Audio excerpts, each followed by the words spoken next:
the next constituency election. All right, so On to me and so near my name because Yambani fee and the Bonamane officially say, yeah, the near the party, no. Now, meaning take a party and the Bush fee any party office.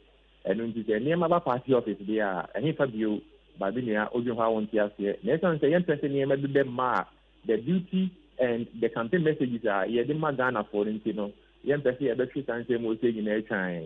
Sabi, Omo dear Diane, not so a man. Own share not setting now on Zindi. You didn't say other constituencies, you hold on one young why your often constituencies near there. It can be decided which of the constituencies Washington region has a it is an ambassador support that constituency. Na motorbikes is in a nanka would you call the motorbikes, you know. Mienu, two motorbikes. And almost say Omunji. Also, on because the ambassador and the Bonamane see the near man eba or Katia constituency secretary. Or hold on, my meeting for over 10 minutes. And my supporters of the other company are there, pinching, course, or hold on more. Footage are, for any idea. It was an eyesore and never passed at the car. But then, they are among the several Bruno. I was here and breathing. You now near kind who boom, said they are. We should be seen as united than never before. You're too a baby.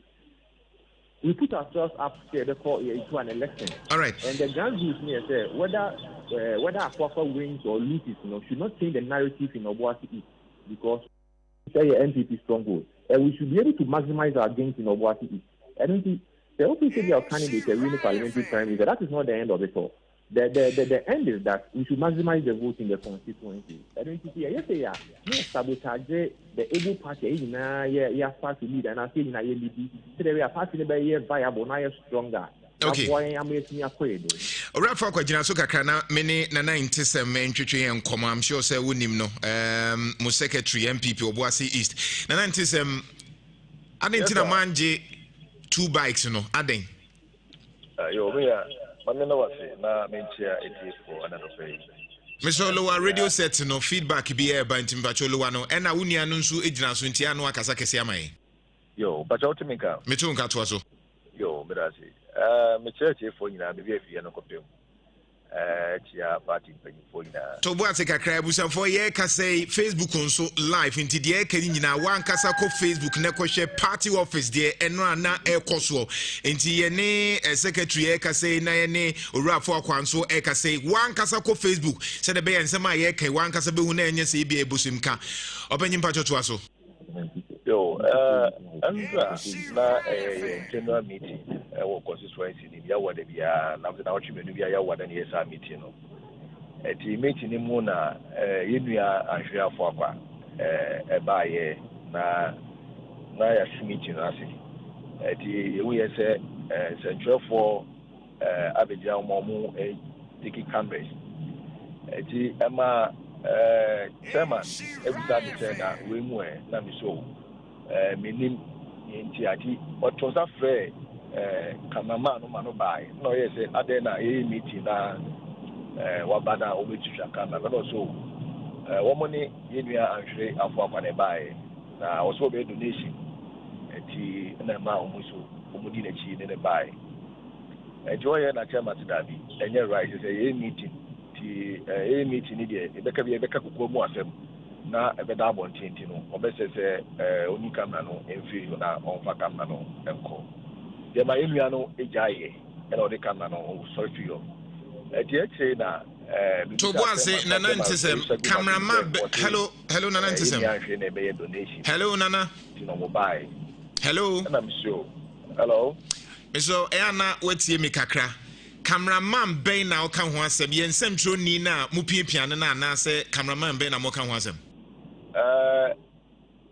Centronia when central for mudi enu Nhyira for kachi bae na omo ba de ne meeting ho no mo bae be ho no na minimu ni me ho ni de chairman na me chairman che o ka che ni se onfa camera oni fi yeso na meeting na onfa kwa body na chire no obatun sa fe wo mu ho no guy no esore koi ka ma no sore koi ofi table no enim no chairman ka se esore koi EPA Tokujira a friend say me pacho unimpozo.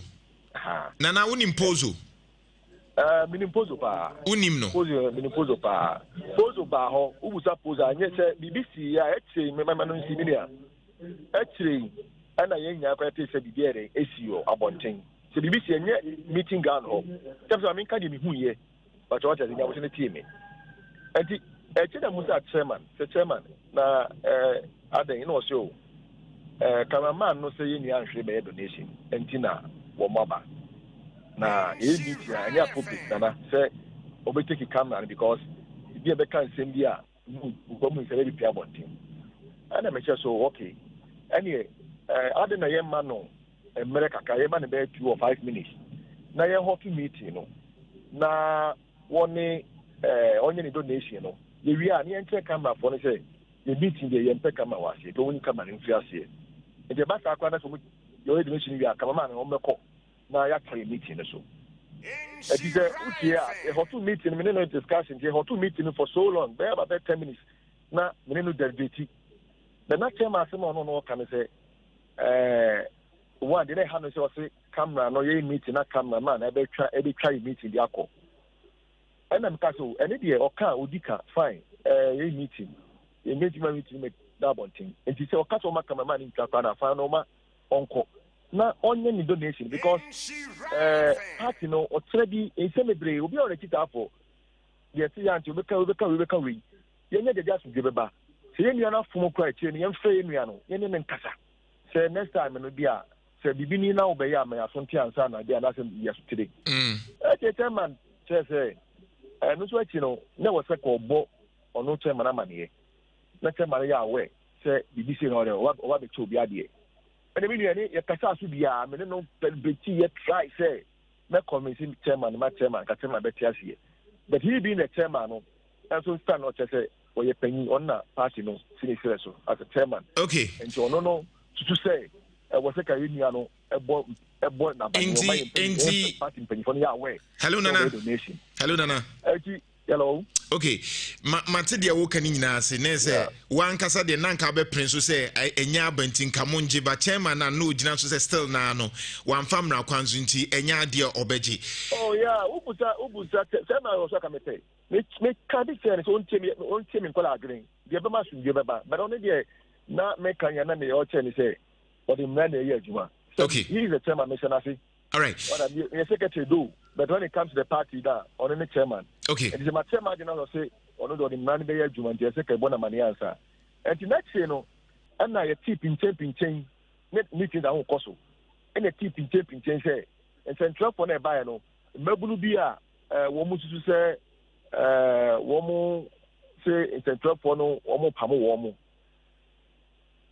mu and you see you pose me ha me ya say sabi any pose of panchemi it enra me friend pana say me friend no dey ti bia no of panchemi because na me animu na me ti meet uza pose na me ntwa bon me ti meet table ho me take minutes and you can just pose say me ho abonti a e bia nka mentu a na bia ka dey pass through me before no come dem za kan but it's unfortunate say na me ti table ho make sure na me nim say bu pia abonti di say me see and me say pache party me sema pache say you see entry you say bu pia mo kwa nana gina so unsu gina so na mini chairman na mu nkasa honorable Jeff MPP chairman na Oboase is chairman Nhyira FM so ne miji so ho ye hello chairman oh ya ho paro me ho ye great chairman hello Otiminka chairman hello chairman Otiminka Otiminka okay great chairman ye busa enyoma ba kumienu pe eyampa se moto na omude ba ho no o ka se onje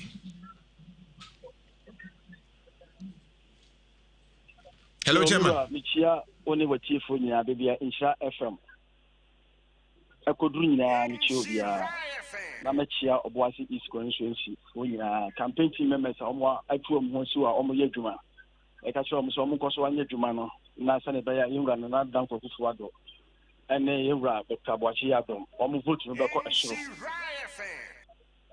yo yura o frame ya boko anyu ne tele se moto ikrampo mi hu moto bi anura anu abese no chairman o se dia unhu moto sese hello chairman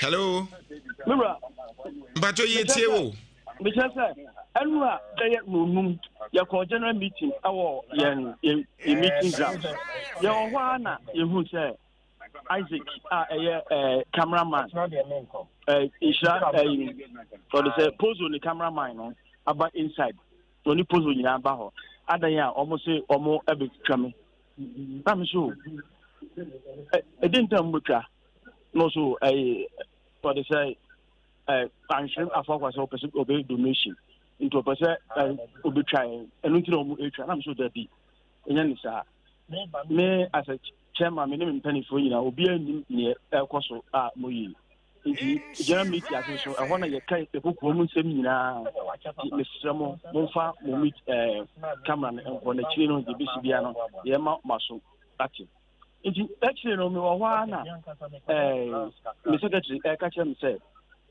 womo say person omo be donation nti donation no na me say ese ade we de ade papa it was like optimi ema ya soti na ye organizing ye se ne be ya obia be hu se ampa media wono so ebedin ade tabo party no enti na emino so ekọ ana ye sade a ene mon kan kire no o bombo me amane officially na ye nhwe na ye organize na ni donation no omra na pomeye se ne be ya ebebo na sa enana de entumi ema so san se ye ko general meeting emre ni so obi aso tapantem enu anso tumedie na edi no so doso enti no se ne be ya betu aboa no so tumedie no betumi afan tuma pentra no mebo me amane na officially no okay ye organizing nipa na ye fa no chairman hello mbura na enrani okay fine chairman pacho timenka hello chairman no timenka okay me busao ansa na makora for akwa ho enti because one fa emra kwan so sa ninti na o reject ye no wo position no dabi tie me se onu kwampo na ebeka che me say o pese obey donation a different but the who one say cameraman the omo aso omo light SCS so so that be any ka utumi emfa o camera emesi so enti information sa enko abra yenim ho hwe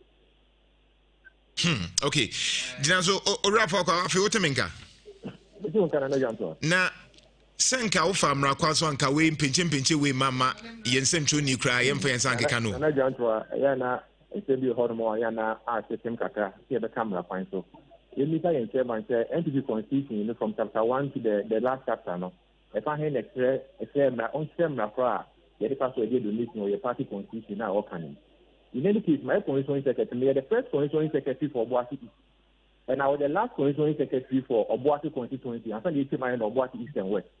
All the donations are about to this party and ever to our general meeting. You are JPJ or this money in an meaning in February. This was the first time donating to the party. Now, no, you consider why you're meeting us and nobody will make a party 50 bucks of cement. You know, general meeting, nobody knew it. Your whole year is a car between my youth men here from more party office or notify you. You are Dr. Watia Dom. The first time over party office or buy a drink. Your current member of parliament or the parliamentary candidate. Not your constituency secretary. Oh, Methodist school. You can Methodist school. About having a drink, by any general meeting, not in a drink, in fact, many now you're done after a day, I support to party. Not of our point before I know the Bayana. Lilia, Ayana, you may be saying, system. So, in the Casa or Casa, investment, people, you know. You're more money. I don't think you need to have a crown as a chairman. So, one thing else, you more and me for the Damasi. A day official, I'm sorry, I can't tell you. And you are not better. Oh, really? A break here, and I did say you cry. You pardon me in the glare of the members of our party. If you understand that you will say, and so the Casa, what can you now, Magana for, and then if you have the people in there, the header and foot out the whole saga. Okay. Now, also, Unyania Mana, the king has Unyania Mana, the obedience also, said the ancient ever manner. The party, you're 275 constituencies. And if about it in question mark 274. You decided where to donate these items to. All right, fine. I am the say we are in I who say, yeah, the Yakamudi and yet to project our party, say a party in the Yaho, then a party in Yaho, when we decree in the coming election. Okay. The Bia and Rakwafa, my who are doing the teacher woman, young Samu, said a Muslim party over the years for so long a time, no, the best question I projected the image of our party. Okay. Party, fair enough. Original executive because it's a question. These are some of the people are causing problems for our party. If the party, entering the sanctioning regulations, now the other friend no. Now the good party meeting my party no. Okay, thank you. Yedasi, for Yedasi pa. Yes. Hello. Yeah, Chairman. Hello. Yeah, Chairman. Meet you, Chairman Kasa. Aha. Nanka Messimin Kansem, but Sunny Akoko Ayano or Yamma and Opay. Yes, young Tumago Afro, our Abontenso. Or Nankaman Okaron, Papa, I'm not your court primary civilian. You as a chairman, minimum penny for your reconciliation. The year registration, your front one, ma. Or the campaign team, you're being big home. The zone, I don't do it up to now. On see what Najuma one call the boss man about to say or no I'm a hormone woman Najuma one to the name and so called this year concern Sabia want to about a man another that Nana Jantua, the chairman is doing the honest. He's doing the honest. What is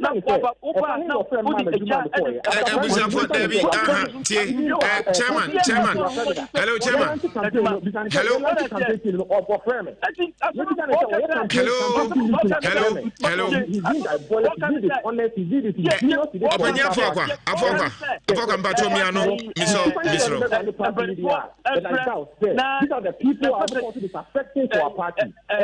Hello, me pato ye ni etie phone etio. Enti dede no ye ntie bibia anti obi anto no boase na mo nkasa misrama. I don't want that. Misrama obi anto no boase no obi ankasa. And I'm ready to open up with him because this is a party issue. But the time I say the other legend for them, I'm ready to open up. Debbie. Reconciliation na yera Roberta Manfa and Mama Janet to mobile what eat because of friends. Yes, sir, several times. Second.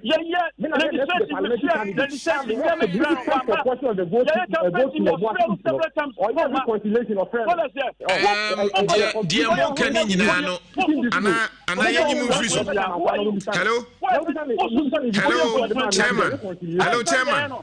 Hello, Chairman. Hello. Okay, I'm not sure. Sabia, my ready. Mo pese yetwa ade no. So 23 minutes after 7. Abuja meba.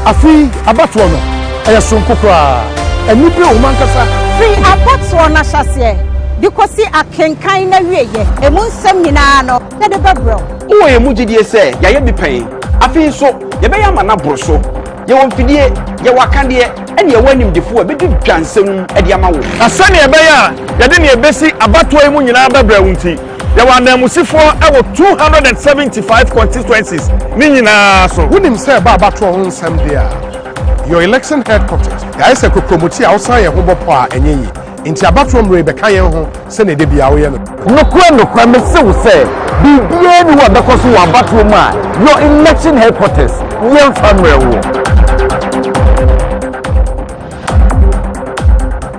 nyɛyɛ mo gyidie sɛ deɛ bɛsie bia no yɛde ho amanebɔ ɛbɛso mo sompa ɛkyɛ afoforo bia amanebɔ mesi no pi sɛ aha your election headquarters kokromoti power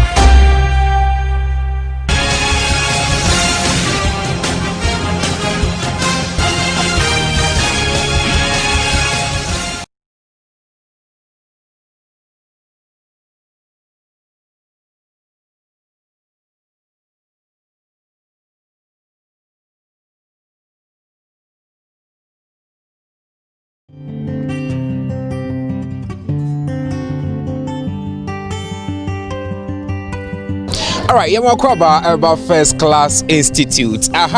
Remedial classes, vacation classes, and I've been SS1, SHS1 to SHS3. Now, school there be I can say, or might be a fapim, and also might be a chibremo, and a school. They will school papa. I bet to me a bros and a bear. That's just to me a concandia. Never see a school papa once a mitchell, and also to me a one. I'm going to be on so to me a concan. I don't see, and I'm pretty look. I said, you do PM, our First Class Institute. I'll pass and share COVID-19 protocol. Say, dear, go come, come now. No, and you would dear go commission be at the Sions and send to me a question. I catch you up, media de Biamia say, thank us. I don't see a corner film. Send a class equals to a church for sending Pronom Church. Adiano. My bohu de ratro, Kakrana, who's with me on the Ecoso. One can say, dear dance here, now Baha who say, Ampa, may bat nothing, Mama Jim Woman, Papa Muntetie, Nisubampa, maybe your school free Akono, Nami a Pabinagasa. Hey, the Machina Viera classrooms night and checking the echo. All right, into First Class Institute, classroom in Pimpe, Medoabana, Western edition, Costo, now Western year, and Brantin Mabawan, and Yabre book dead to Manimuna Fedition, Costo Kama. Otu say, and Yadi out the Wangasamba Baha, now what we didn't show a young woman swim and answer and Soshimu. And until the Biamidi may come for the amount says, so Opesuku Papa, I'll bet me a Kosuku na pass it there. Now make a First Class Institute, Eddie Amawate, remedial classes, now Fino, a year. SHS1 to SHS3 ni na ekoso hom eto we board no so atum se commerce na ekoso gidi a teacher ni so ani abra bibia so ekokama pa eto to eden come join us. First Class Institute first class if we say so you back kumasi yasi anase Ghana asiko there is no school ebro first class you want kofo a omambefa yensem a bibribe wo universities ebi so training colleges just one ma here dey no just one ma because oba asia your Emre was say A1 is assured for that one day a constant. First Class Institute. Always first. A1 assured. Sure. Hello, good afternoon, everyone. My name is Nana Ekuya Obrifosia. Today's kids are very blessed. As you can see, dear baby is where I find myself. You wonder why I'm at Dear Baby. In a world of COVID-19 and everything, it is very stressful to actually find what you want on your shopping list. And so your superstation, your brand multimedia is not making it very easy for you to get all that you want on your shopping list. And this afternoon, the privilege is mine to actually get you into Dear Baby. Dear Baby has everything that your baby needs. And it's not just for babies. Parents out there, follow me in there. Let's go shopping. Oh my goodness. Custard powder is here. Bird's custard powder is here. And you're wondering why we are here. We're bringing you the Trade and Tourism Fair. Definitely. From your superstation, of course, your #1 Akan radio station, Love 99.5. And we are at Dear Baby. Dear Baby. You can see for yourself, they have all the things you need for your child. I'm sure your baby will be smiling, you know, for the fact that mommy unim WhatsApp. It's not say, you know, COVID inti, ya 19 chin bebre say ya kopewe because o person will keep it safe. Now o man so stay safe. Anything a Dear Baby say, and then 19 how home rekwa. The baby ni bedi nyina e wa ha say.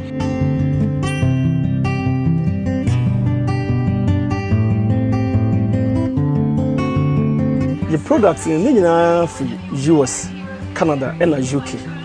And unlike other shops, I'll be more of Chinese styles now. I had the old picking normal while crowd who said normal we if UK and if US and if Canada. We share Medella ya we if US straight or being cancelled. We share Dr. Brown, we share Even Flow, and Lancino we share American products and Kwana. Otu anisha baby even baby food formless when you we share American stuff and on the Dear Baby you dance from kokra rush Dear Baby shopper be a picky beer well who say if we brony chrome papa and ever Christmas in so mommy for a nice package. Wow. Mamu moba your mama discount and I'm crown so buy you better da aye party ewa ha ama nkra ne yede omo bouncy castle ni ba si ho ama omo ye be drinks ama omo ne ama omo snacks ene ade eti di mami for ya ye no open to all enye for the elite eye for obia betimi a working in there baby oba ye be sisi kama ye be hwe kama. Right, so I just discovered a new joint in Kumerica, Chicken Billy. Yo, check out the setup, the place they be.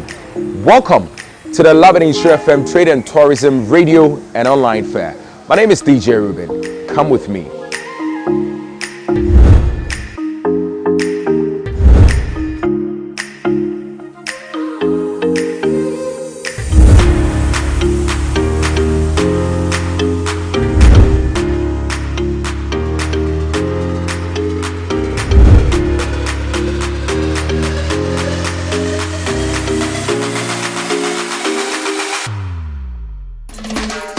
I've got the manager right here, SK. Charlie, you got to tell me more about what's on the menu. I really enjoy the Aponchi Jollof. I'm sure I'm going to enjoy the rest. You tell me more.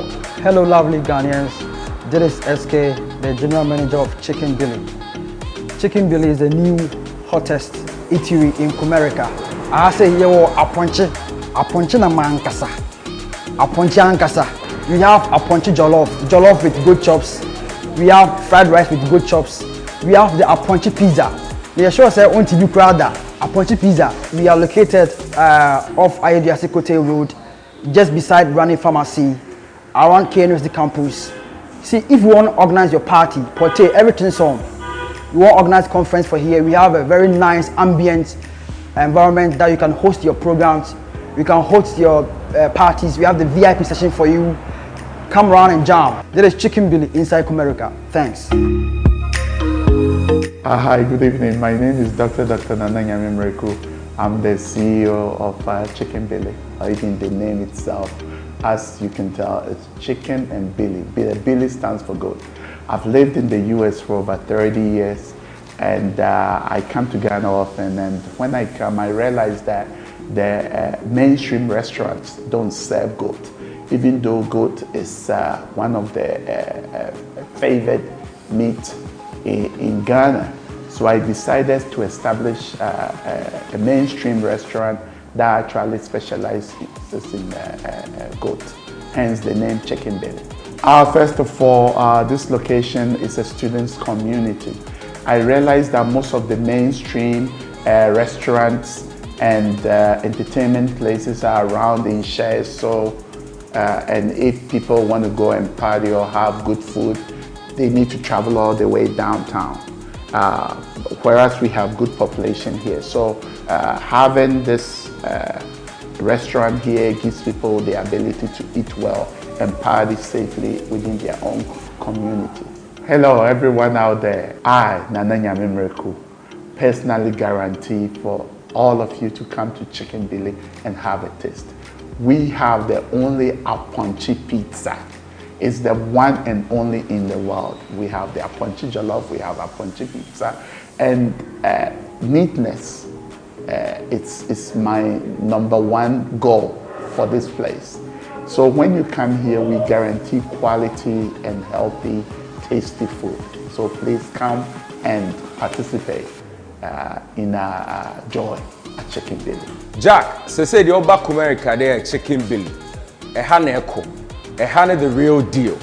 Charlie say no boys. When you're new chick be, person will score more points like that. It be Chicken Billy. Girls in there say him somebody a pizza there. I swear walai, pizza. Points you go take score. My name is DJ Ruben. Never question greatness. See you when I see you. Boom. Right, so I just discovered a new joint in Kumerica, Chicken Billy. Yo, check out the... So we are still touring, and it's all about the trade and tourism fair that we are bringing you for 2020. The year has been very challenging, so sometimes it's very difficult to find your favorite, products. And so we are bringing all the shops to your doorstep, and that is happening right here in Kumasi and across the world. Today, I happen to find myself at Robert & Sons Optical, which is an amazing place. There is one thing that Ghanaians normally do, which is very wrong. We walk out there and we pick, anything anyhow, and we wear in the name of shades. Today, we are going to be educated, and I'm sure by close of the day, you will not just walk to the market and find anything under the sun, but you will get examined, and then you pick, or you'll be giving what really suits your eye. Robert & Sons, I have doctors to talk to, and so you want to join me, talk to them, and educate yourself. Why don't you just follow me? Many people take their eye health for granted, which is a very risky thing to do, because your eye provides most of the information that we use for daily life. Hello, my name is Dr. Augustine Derry. I work with Robert & Sons Kumasi branch. Welcome to my consulting room.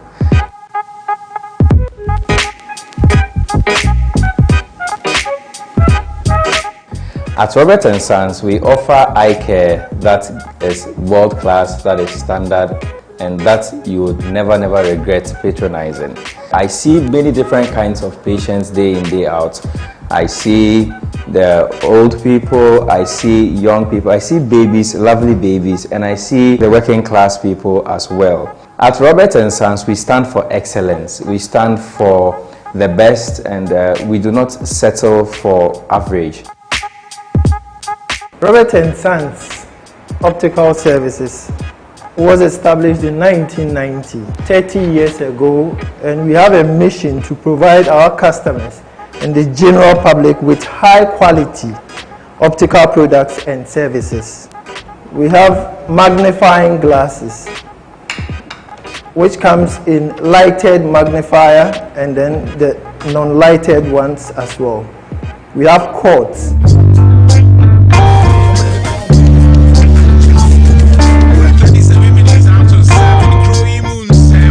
Nana Kujujanto the Sokato man, Papa the General, Ewufieha, Afenzo, Odisika Koko, or Bernard and so Ewufieha, Willie Air supported social media, Dennis, social media, Tweety, the Ecosunina, one so me Facebook Live, Nhyira 104.5. Afenzo, active, Ewo Nhyira TV, and our Facebook on so you can catch all that. Nekoshe the Ecosunina, Nemo me a cockrobo, Ewo Kwabri is demonstration. Many police for now uko Facebook unzwa ye de ekoso nyina be chro de entia demonstration no ekoso abusia ko Facebook sesi ne ekohye de ye ka ho asem se krobo kwabri is omune demonstration na hey ya bo na abusia wo de ko Facebook sesi America say na wo de ko share de ekoso na wo mu so mu ntiase kwabri is de semi ame papa kromo bonwire kwa isu ai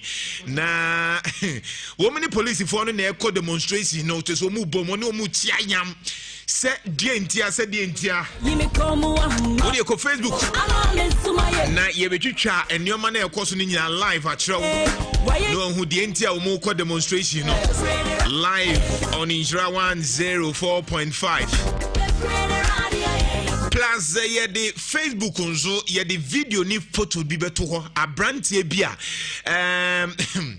inso ahohoro no na we dey make us a viewer discretion inso ahohoro no na we leave for no to us isi ansa na abekọ demonstration die no ho ne ko share abrantie on say catch us oh Jesus Christ abusia abrantie we tuntumo na insuo wo de ko Facebook na ko hwe ade a make yi na epumunso Jesus hwe abusia de ko Facebook sisi a make say abrantie no wo hwe enkyiri na wo nso no ahohoro no anyam no na fish no nso adi uni akoma de men ko hobato me pese o ko hye de ekoso yi because you say COVID-19 mo bia nkudware nsum I'm sure say nso no ko fa no because nso de emfa ni agros hawo abusia ko Facebook sisi na ko hye de make yi wo de ko Facebook ne ko hye abrante no for different pictures no to ne ko hye the way abrante no eda ho a epono ayi na pie je say ahohoro no kra te Christ Mesiafim. Ma ode ma yenko demonstration e wi ane asa akọ ma yenko demonstration ho no yenko Krobo Kwabri East Jemfi ma yenfo ni die nti na demonstration e koso yo wadaro ma o do ani kire Krobo a e wo Kwabri appointment ni kesi no se Kwabri East na no pay no omo aboko jam tuntum a sese omani abriye adesia no mu a e wo problem ha omo atrese Nsamba kumenu bi ekoso a emwa ema edinfo enkoso bi emma problem ebio keke mo fa ho bi eso de ehu so na abo adesie bi o problem ha na keke mo no wo opani ba ko wo nten owura same a wono kasa de omo ha osisi ankasa opani ha ye shawa no 4.7 ko bo ne maboko ko mu e de na ekoso problem a e mo ha so mo no de ye ha no de ya ha no fakasi na ni jina papa bi obese ko ho o se wa ya di pro a o man na ya ndin ntum na de tie nyina ne se o we pro man mo a o sole anopa ni aba becho se wa ye de ni aba becho police vote mi ko wiram ko ka che obi o wo si ni dan so onya dan ni tie anadu no du ba ko police vote mi ko aba becho nipa de atwa ye nsu mu nyina ko ani se police for adwumayefo o pro ma o we pro ma nipa do nyina nwene ntoma ya jan ntoma ne nwene ye nyina de ho ko wura consortium mu Messi ni ya juma na police oba betin na de neko efie wura ba Messi ni da no carpenter ni a obo dan so obo dan so na police oba no ma ba betin carpenter ni no efie wura ba ye da no enu adie ya obi ekutwa blocks aba fie police for atwo do fie ba betin no say de ekutwa blocks no ye ntia se police on pese ye ntena fie wa bla ye nda juma o so on pese ye ntena fie ye den o akwa police on de ya faso no ya bonyo so anu ti na ya boko dan mu no se dia mo kan se ya sama ye kan nyina no se o ya papa no aba ba se ko ho no a wo tete nsase a nema wo ya emfa kwan mu na ono ko butu police for na ti omo ya sa nema no ya de asma ko da regional minister ya da ko da MC ya da ko da pani fo bebre anti de ekoso na ekoso ene se de ase aban ankasa ya person man pani na da ro ma so tie ne a ono ankasa wo mra mu bi pani fo mo ke de wo mu omo mra mu bi no me hu ne ya hawo ya be se de mra ba se ensem omo mra mu bi na mo me hu ne ya hawo na de ekoso de bro ya so opani me wo wura Daniel on so come on na omani abre anopai ho opani sabi a onya akatai say na nsem sike so wo afem nia ha ye ba ko pa ne se police ni beti obi a obekọ no na nipa no ye monitored bia ho eto da obekọ no na se sie di bi kura ni ho a asem no wonimu this of ufrefre mu ana akase o ye pesie di ni e de na man na tere se woni problem bia na emum otanhunu akwa na obi tan no na wa ma police fo bia abeti no eto da obekọ kura na police fo na e ba no yes when ye bebo ndi no obekọ se o obi a ni ho a wodi say na tere se ye security ho asem no threat enti yesre o man panni ati enka wombramu na IDP so ti enka wombramu no kwase no se a free central police station wa central region Moro market divisional command ne district command o kini ase besi antoa so no omo mo akro mi ha mabuno se woti wa na jo wo da na usuro ebi se wa hwe no bia bebo opunu bepie no ni aye obebi enti yesre se na mo titi kromi afo na enne emra kwan so no yesre aban meka bi man so de o kan mebusa se mo ya dan potin na edisa akie ni ba menyini sa wote wo keka na police ni ba so menu ya se me koye bone bi na police ni ba ti obi a enka mini problem kromi ya se de atie no we ya de bone a police won ya we yetimi ti obi de komo mo se na ekoso ye enti omo ni na so we de on ba ti obi no obekom na chat bia ni ho obekom obi bo container so se aba beti no container wura ba na weka na ono ye adwuma no ye de na hyem na container wura ete ho se mesi ni ye adwuma na yakwa kwoti mesi ni no efie wura ne ba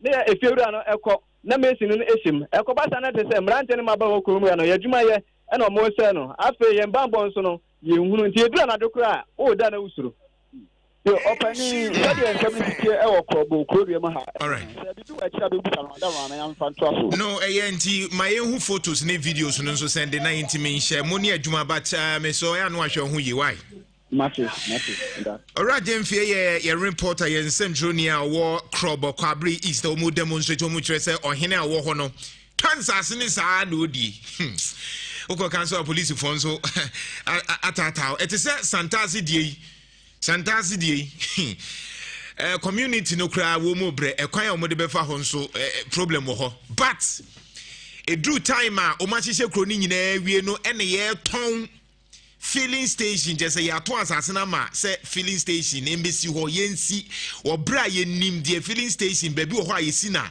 ebetimi a create problem na assembly member no ya frewa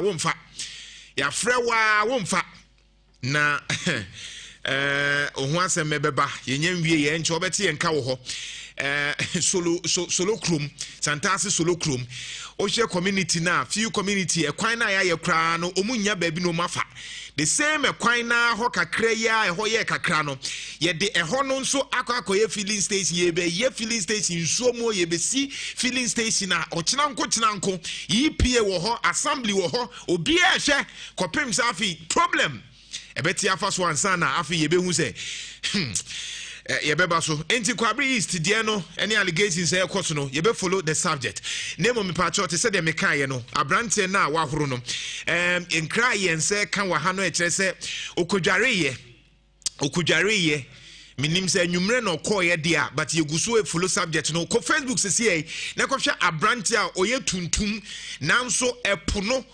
utonsom na emene no ahohoro no ho ya minim kese utwa samfoni na amfoni ne bet ude ko Facebook na go he de mekan na wanka se bia me ha mani bia abrante ne da ho we kese wagu ade no ne ho apa enkyire na noa no wa noa kese wo da ho omusori anopa ne se abrante ne da ho inso na ye de be ye ko Facebook se sie ne ko hwe de mekan twitwa other directions so ne bra mbacho uni akoma de ano atobo ase bato de kokohwe se ye ka say at this time they are na ehu because ni pe bia ni ho enti enya nwumre tore bia ukọ eho a ukọ nkran ya nwumre na nkofo bia o ma dwen so mu kwa akodware I'm sure say abrante yi edi nso yi na minimjare akofa problem we nyina enso aba enti ko Facebook na ko hwe de ekoso abrante a oda ho a wawu lifeless Christ che we tuntum but ano enkyire na no odin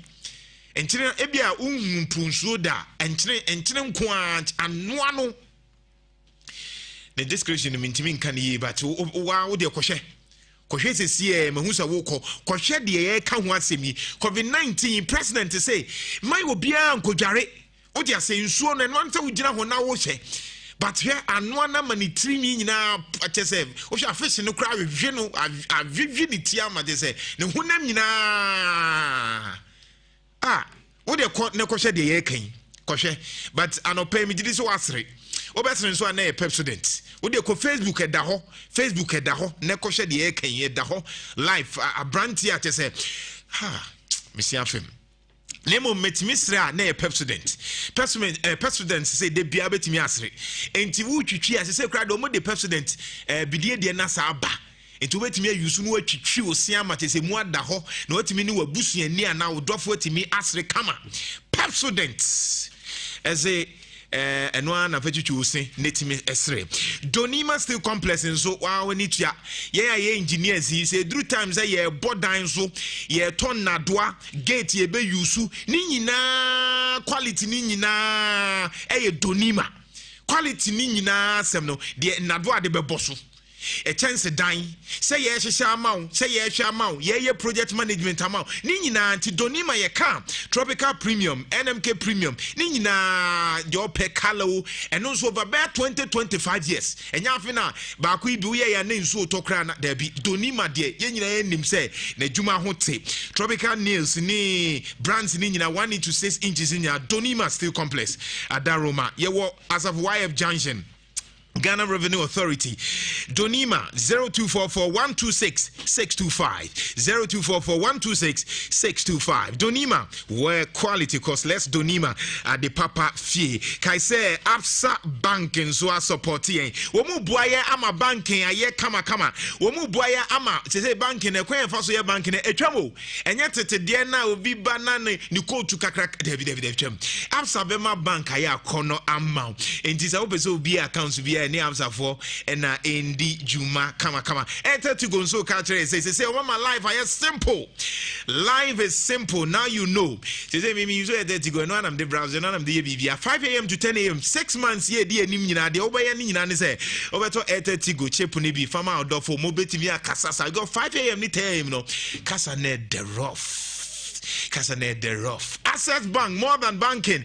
Yeah, the internet bank, ever shoot him, and you have na walk over, I say, Miko, you misika, they will now access bank, wait me access what accounts, wait me do sika tum, Omunyu Mendiani na Sukoye, Kuro Yi Mu Nsem access bank, get them say more than banking. Imagine having a soundtrack, a boa mood every day. Odia say, Nina ni se unye sika every week. MTN, he said the almost met me we need from 1,000 to 4,000 to 15,000. Nina MTN caller ring back tone promo na no. Odia ni say favorite song gubia no call MTN caller tune and channel na. Wa copy a caller tune and also be renew once I tell be obi bonyum bi na eda. And one say why you so be renew o renew a ade dem pe o bo star e be ba anabo one star 1355 hasha o subscribe and no abeboa uguso download di obi call tune ye o fe ana nyum bia ye o de no ni nyina MTN wo ha itimi fro ni aka jo willy where we need the way I will see a subscribe to caller tune no obi nyuma obi e bo na ye o de no abo ni nyina itimi boa matimi nyesika.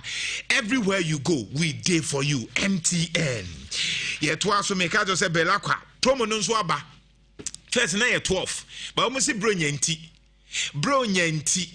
omudi akọ 16 umve na apede enti belakwa na first na woto a eye 12 no ye de akọ 16 enti afi na we ha unza ugo ha unza ye de ye de akọ 16 ama obetimi anom sa enti woto a busa se belakwa vo say instead of 12 no yeah, the code 16. Belakwa active. Stay true to originality. 104.5 Nhyira FM. Kuro Yi Mu Nsem. FM Nana Koji Jantwa. Sako Facebook se si ana menche wade. Obuase kwan so ija. Pu. O de ko ne ko hede making. Ne gas tank na say. Gas. Che. O de ko Facebook ne ko hwe.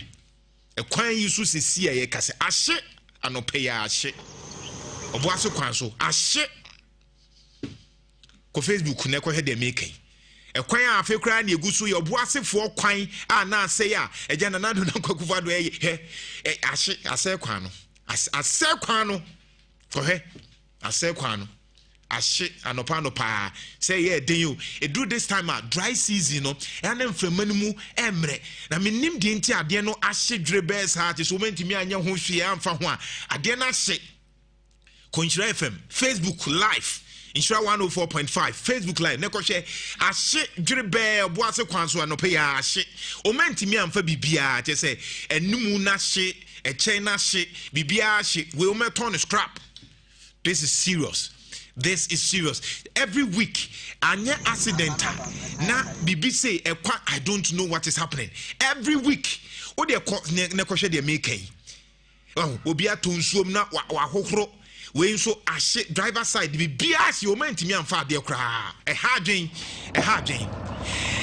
afen so artist ba ko e fe no kwamina MP bonyum eno ono nso nyame nko agu hwe o de ko Facebook ne kohye ono nso accident kwamina MP ono nso bonyum eno anyame nko fa pictures ne toto na nkofo nko hu hwe we accident eno be be bufa wura mu ene ade na atete cheze I'm sure say enye sa emergency nyoma nko bewu amoa Christ ade na moa ana se film accident e bin to da na wahu e bia to da ye kan say ya wo fa ne sa ate wo de ko Facebook na ko hwe de ye kan ko hwe de ye kan sisi e na hwe the way ye kan ene ka amoa oyanyuntuni ate afaso Nhyira Justice Code ya wa ha ene metwetwe nkomo na yatoa so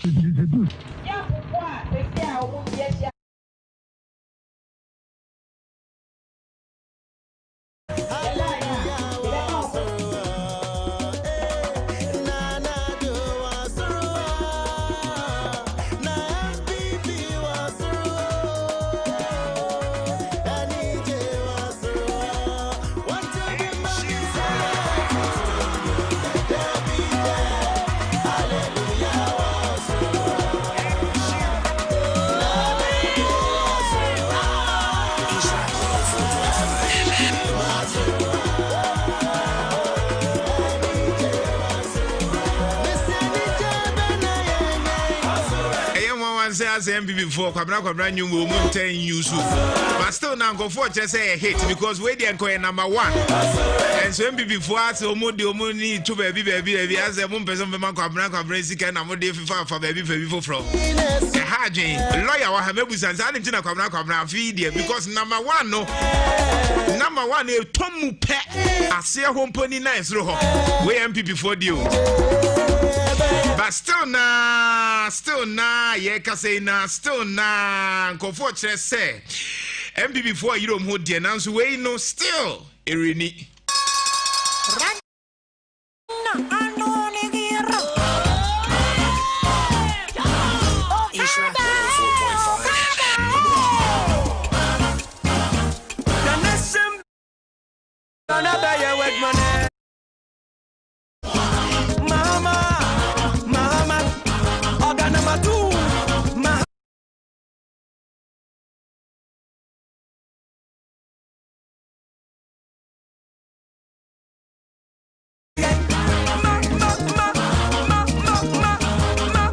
Say ma MBV ni say mama no kware any day obeba na MBV for the day omo dey sakrata MDT for no mo see owunnim no chiranko o awukubra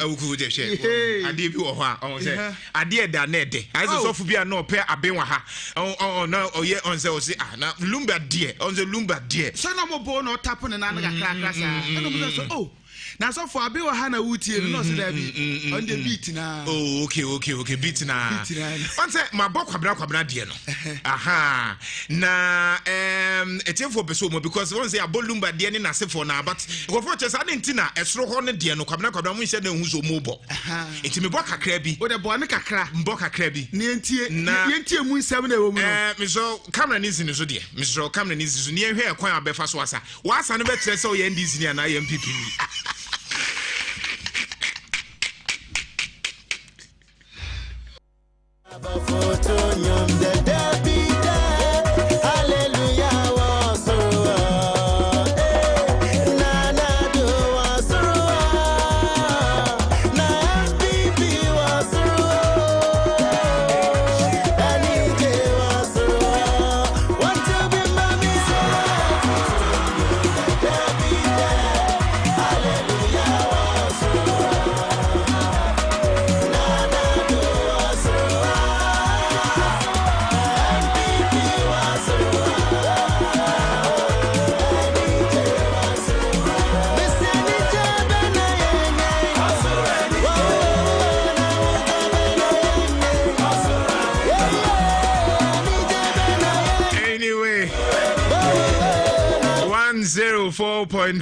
Nhyira sa ne ye no ye beto as from next week you koni nyina de kokromoti power na ne de bebro ene ye be ma statistics de ekoso hwan na ewini hwan na elusu ewom say University of Ghana for de omo de aba say MPP be wini true anase enye true ewom say economic intelligence unit April ho ba bi no mu ka say eye den MPP fu afa dada ni nyina nso ye de ho statistics bebro trends no nso ete say 2012 then e course so 2016 nso not trend no at say yene lawyer Justin Kodia from Pom and Juchi and Como lawyer me did so here na ko pa daroma ho ye de musumi did this also ya ho ye pa so ton pressure mo bi o mesa ye hu be be na sane boko so MPP ni so we say Muhammad de no kra na tap uti kakra enye said ati say won apo no sa say o kai 2016 na NDC di won apo ba ye ye na di anima o nti anima is about right time sa tinya mebo December 9th no e be sa di anima mo nti mo de badwumani sa nti na wo tap onyum na e de o nti so ma boy na say December na nya anima e be sa di agi sa we won apo remix o hwe beat na eze won apo na okay the same beat na omo use here nti e do ma so mo twane mama ye mo de besa de besa December 9th na mo so mkobo mo de lumba ne na zefo nyina abo mo so mkobo mo de oh say we asu no obi amba obi nsa Okay. Almost on my nest and fancy. As am I complacent? Somewhere we near we. Debbie. MPP. And I'm my bar in Sheriff. Na me chetty for mutie share from no pay. Share from a coach pa. Na sebi asante memuni o. Sebi otumfa daroma na enye we ti baby. Ti na mecha otumfo se tutu baby open so na mebu mu ase. Ene ye na asante hima. Na mo amahim mo abrempon ne odi kro ne na hima mo. Asante mantem so yin se mampina na ado na msini regional minister. Simon Semensa. The regional minister Michelle, Hayo Forukrum, and there are Michelle Forukrum constituency as the parliamentary candidate or say MP that time and Mafo. As Quasmia Media, Honorable Patricia Pages Michiano, Michelle regional chairman to me. Nana Jantua, Minjin is MPP, complacent relations with Crown. Mekase. Share Ahwadia and the bread called 2016 2020 no crowd a year more. Sir, it's twice. Because share your campaign na president and number 5, vice number 5, first lady number 5, second lady number 5, national parties are mere kuna na bimo ye mususi number be a Meno Casama call 16 regions twice. Yes. I nama ye campaign. And any nature some young system. There be a yam share, Nanso so said the Okaino, and Pesema made to my head. Na yakase about ton ye. Oshe I ne economic intelligence unit more research on the buyer, University of Ghana, and ever since a moment can. With the Macase, the mother of all puss, December 7th. Oh, okay. Research the beer research said. MPP didn't kunim, say NDC baby didn't kunim, say about call second running now December 7th. Nah, and no never say Pusa ya Kenyan a year. I just say we more funny serious, Anna. Let's say I'm funny serious, but you're fire drink. We are remaining focused. Say campaign na year, you know, and I don't cook for the Juma power year in Fee 9. You're born the road near Kai Ghana for maybe a free. 2009, but 2016, maybe 2017, man, I've been doing 4 years. Juma na do I at the country as a Ghana for some man twice of man economy. And any idea here, yes, was his here. Nemino Kase party no organizing no everything is preparing for the D-Day. Quite before so a campaign, you know, the Bohom Dami Piabab on Tiambe Twaba, a man for Matwaba, a ballot and Bohom Bine. Can internally a bit many quality a resource in term. A normal in Yabra Yasha, Nana, I can tell you on authority say, you're relaxing, you're die, and I am my team. Okay, now I'm sure say we'll start off with the free senior high school debate. And run so Savijem Fini and DC Fushia Emma Omutre say ebeye intro some obeka some na mo hye because evidence wo ho obubu bi me ehun say president JM ex-president then time no launch progressive free senior high school no kan ho asem and na afin so na wo budget mu a finance minister Urase Tefe then time and so ready so more expand schools afin so 2015-2016 so mbegu so release funds ebeba.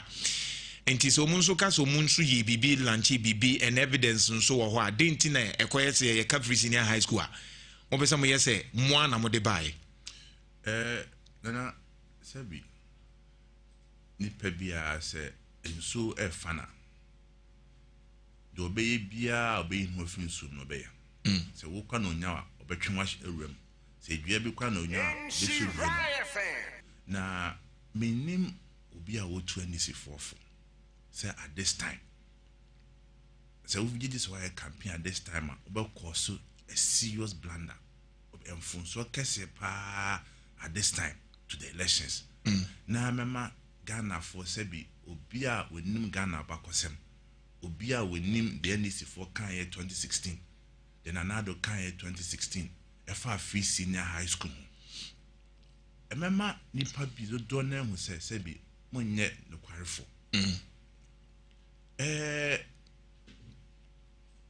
na na wotia metie unim ne kure wo sa asem we mu unim baby a free senior high school na for by free by free senior high school asem ayeke na na do sha set in 2008 fact and o ka se Ghana for to abama na obehwe se emofra memma ne ma school awofo bre o mo bre awofo akunafo eso mo ton mo ntoma ebusua ebren nkora num ese na ntina fie bakon enko school na se bia ebusua betima support no 2008 no sha se kan wase o hwe NDC o masema o kafa free senior high school edikai okuje to ablakwa e kache Ghana for say anything free is not quality. Maybe a free beer and ya dear quality. Oshe openili okran when you're the baby ko. No, your education minister. Yeah.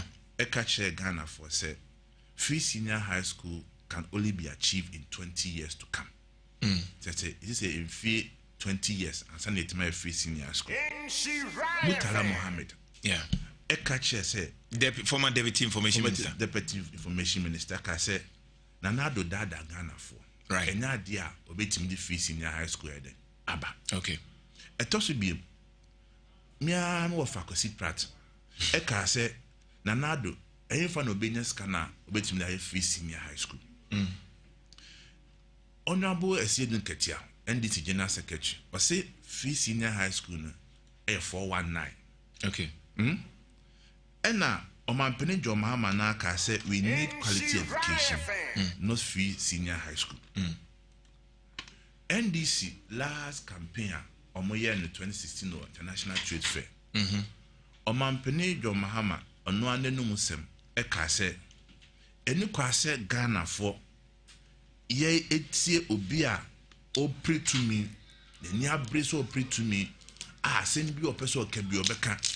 So the free senior high school ba na empo on my the free senior high school crampo abano omuko mo no mo ho if you say kan na amane omuko no enya de ketwa 2016 no kasa assembly enti ye koda sori beti so man peni do mahama say free senior high school no onompo o sha say 2015 asem wo kan na vrongo na otwe yemu enti eno wa say MPP for kan meanwhile, so and this national youth organizer, Oparado, oh, Kosisen, 2017 now, free senior high school by Mamunia 2018, Mamunia Obi, yeah, and no interview, no, oh, Asampa. Asamo can say was what bought a ban and another abaso. Say, Emum or NDC, or name people now, Jim Bibi, or no, maybe name free senior high school, dear. On the MPP abide a yard de open another basso. No, I former DC da. Na when him a hotra or no way DC, then our for a banning chain. Yeah. So moon here scholarship or moon here scacucho mama school fees. And the free senior high school a yard depa. Okay. Nana Jantua. It could see saying. And a week to the lessons.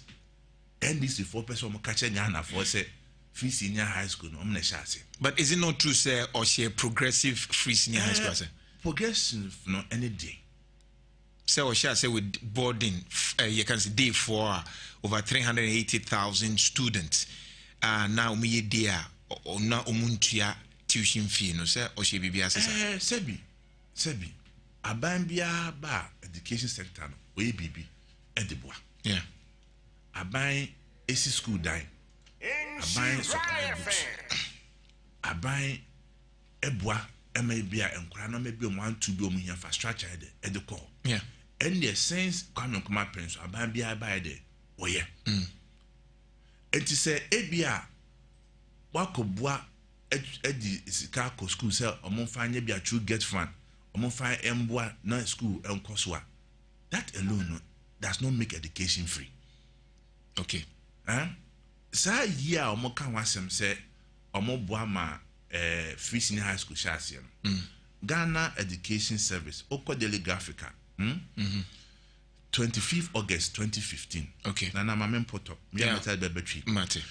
Ghana Education Service has released approved fees for second cycle institution for the 2015-2016 academic year.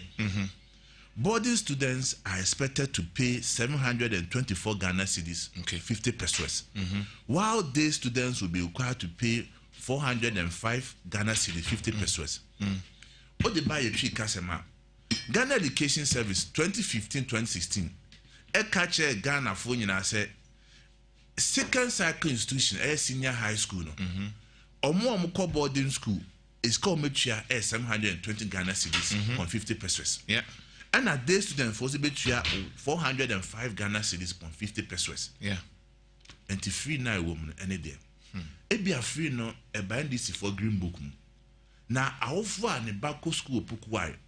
O co school or Cass, o co school or Yasantua, o co school are there so now Vrongo secondary school hono. Sad time no we're none free o kuchia.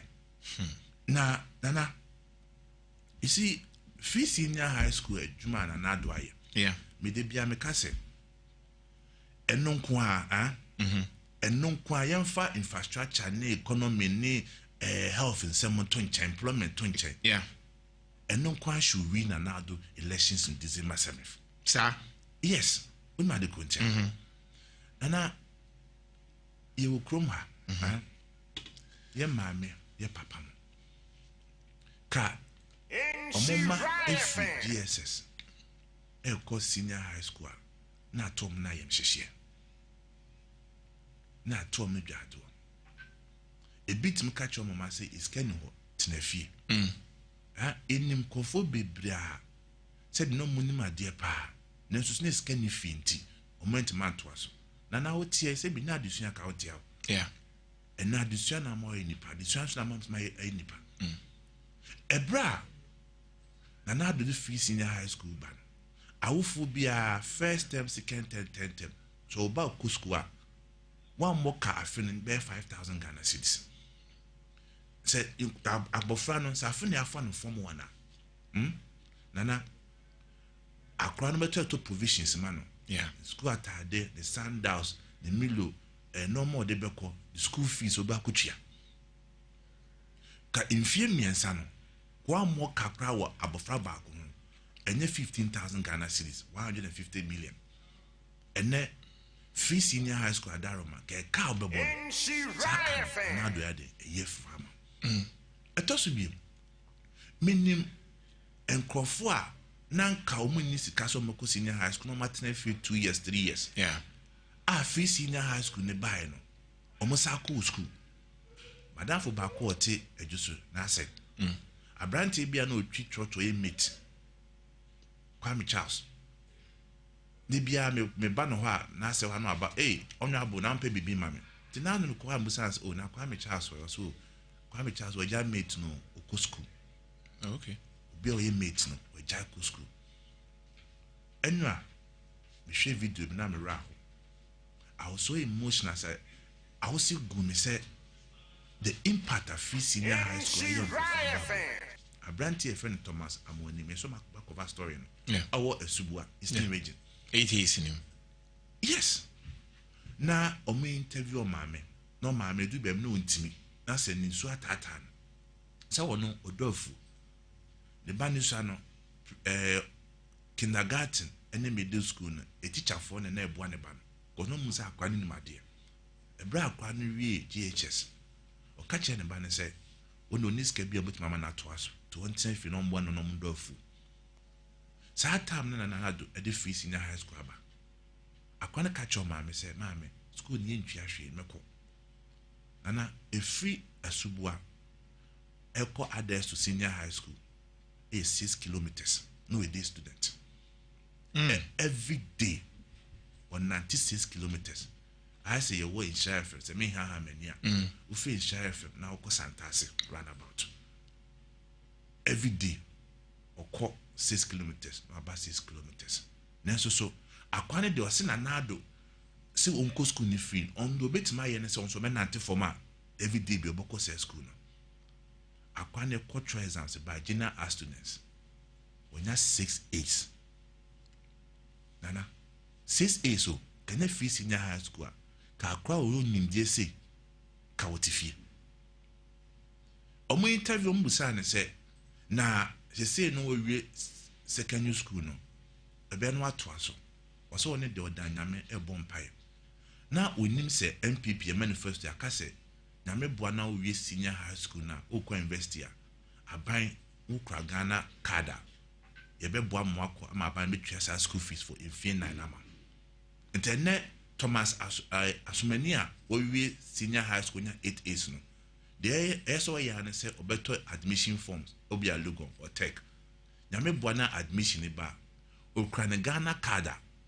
eno aso akọ scholarship secretariat na aban etwa na school fees for 4 years na man entina nado odi fees senior high school buy no wonja ankwara no senior high school jai also person to aso a do nya Ghana card no admission letter nana jantwa minso okay ebra na ekọ university se na epe student loaner yesi unya guarantor sa guarantor no nya obi oye adwuma public service say teacher ni doctor ni nurse ni asa na itima ma loan enti mu bo enti me anya bi ko ni nya sa nkofo no ebu ha na otimi jan school 1 year 2 years ko ye adwuma kakra unya bi asama sa ba school ebitimi ko school o menti me university no enen na na kwa kufa da daroma o say unya na Ghana card unya obi aso be di agina mu ama abana ma obosia uwi a uye national service aban just came through after national service ama 1 year grace period na wato bo ase de twetwea ebie mo se ka se empo wa wie school no de wonya adwuma kwa na abaye fa se otikumase na eso konkran okotachimaya ebia na abusu bia wo obenya baabia obenya baabia ode utibeto efera na okwa akosre no so no one de so free tachimayo so free kumasi o ba onfa no ode aso betwa ne rent ya de e ama no na nado se the rent allowance eseba se wo sha brabo ase a wonya adwuma no aban say rent allowance for 1 year for 2 years no do here your pay slip die agina musa ampa wo ye adwuma busumi etwa say aban say 1 year 2 years how rent nese ko betwa ono abetwa ma na wonya abotre etwa waka na otitikaka kakra ko penta ma betwa wi sa dia na make obi beta abonta ka chem say enye possible if ze bed na aban ko twa obi rent aban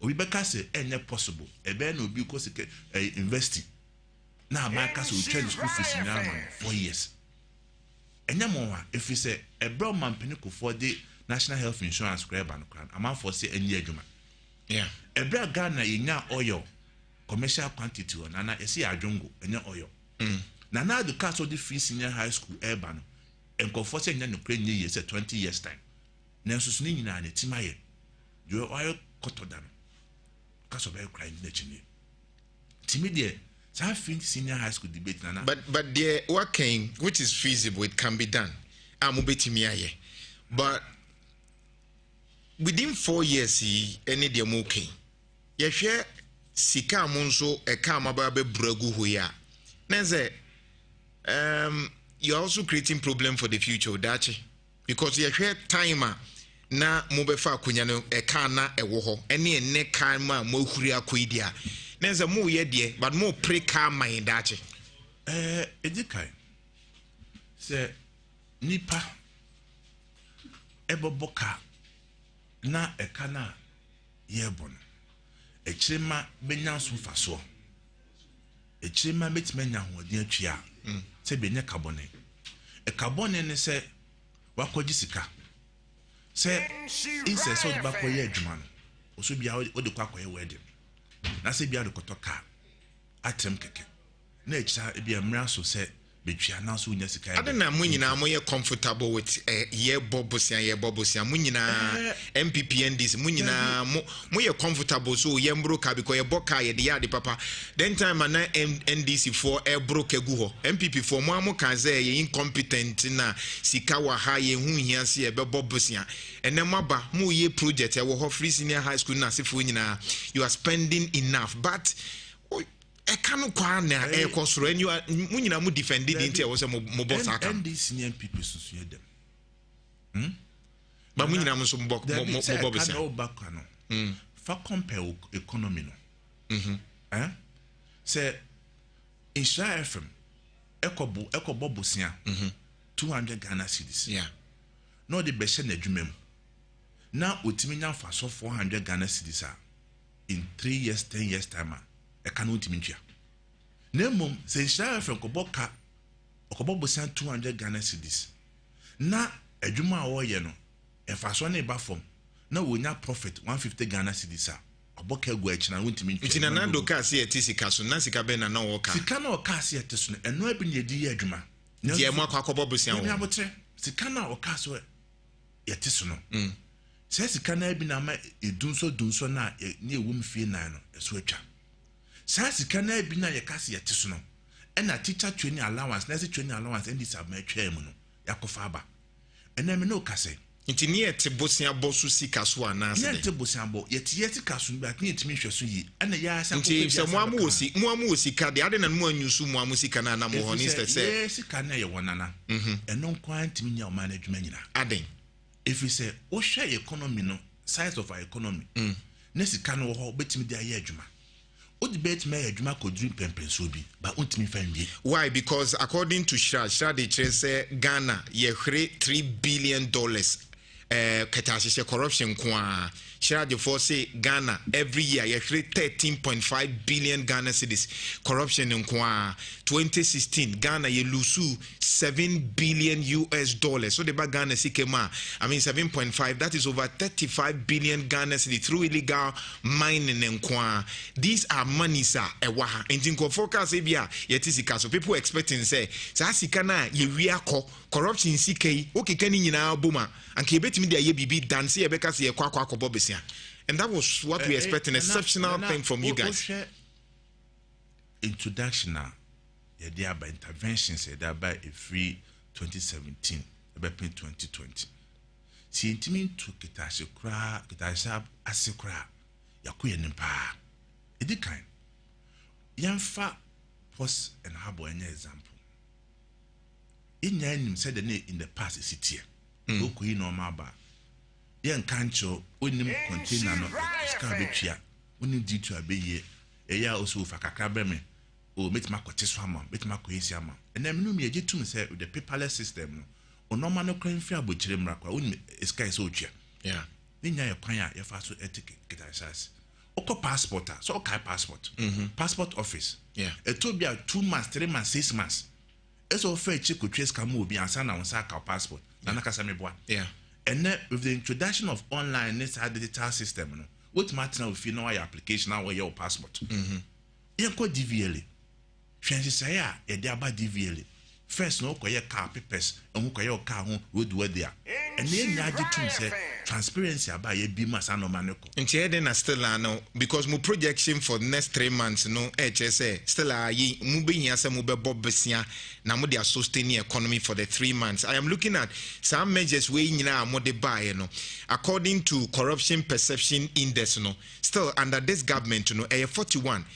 In 2016, John Dramani Mahama then 43. So when you even compare, then it means that John Mahama in 2016 might be performing corruption in terms of corruption fighting. It will be better than Momo the 41. Meanwhile, so when she say you know they buy and say wasn't case of corruption. Minim time as I report in the bar. Oh, about corruption perception index. Whether it's for 2020, 2019 currently is you under 41. Yes, and you bet 243. I'm got 243. 43 means is better, and I'm more matters about 41. At the end of the day, so what the normal to acronym, what the good form.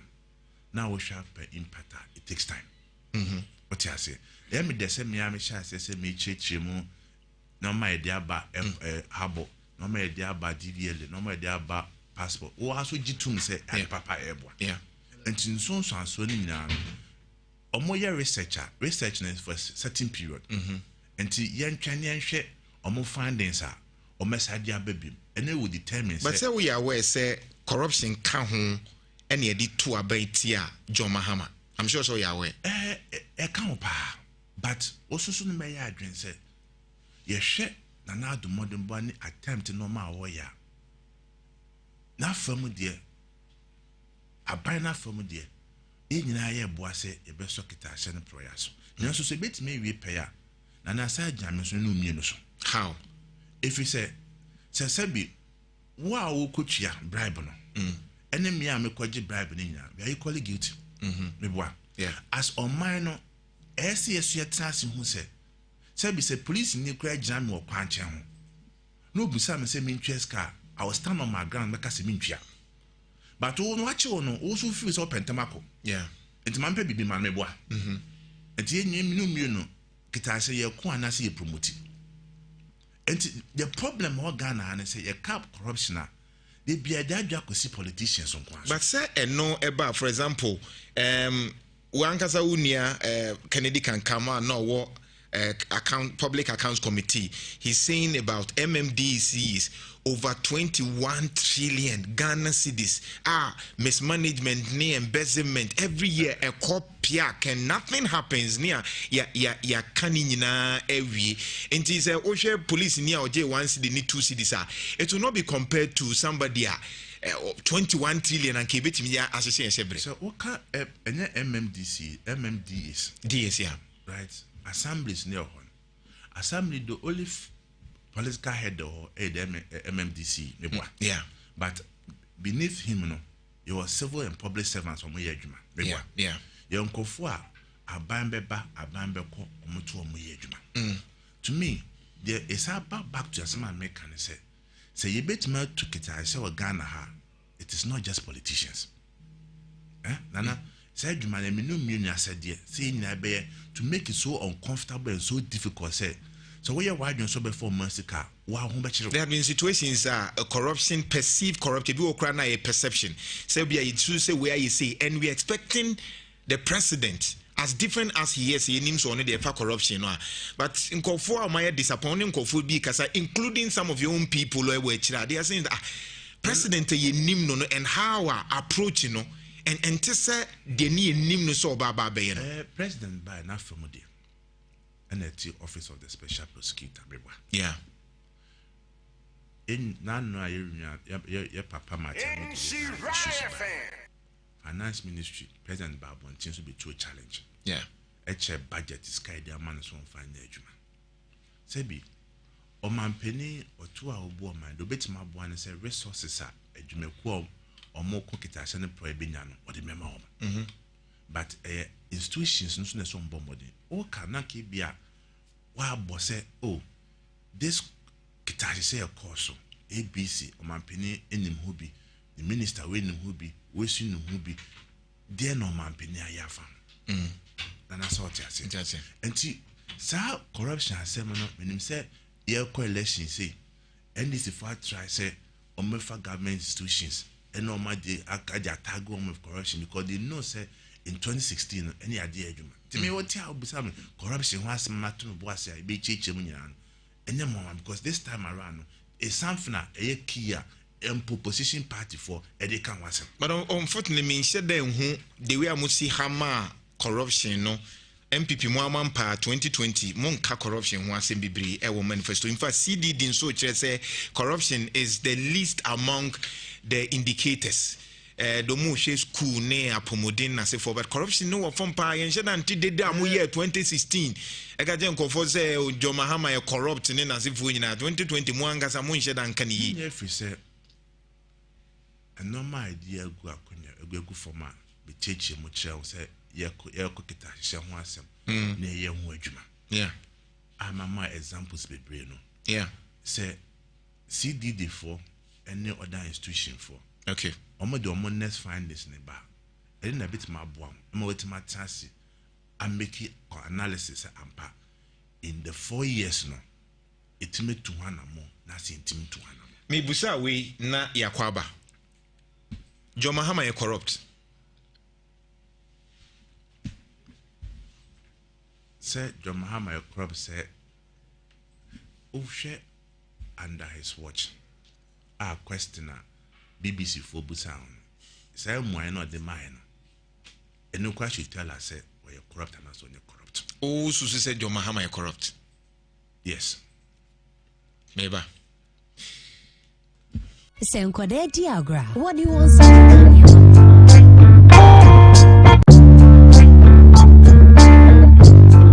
Right, so I just discovered a new joint in Kumerica, Chicken Billy.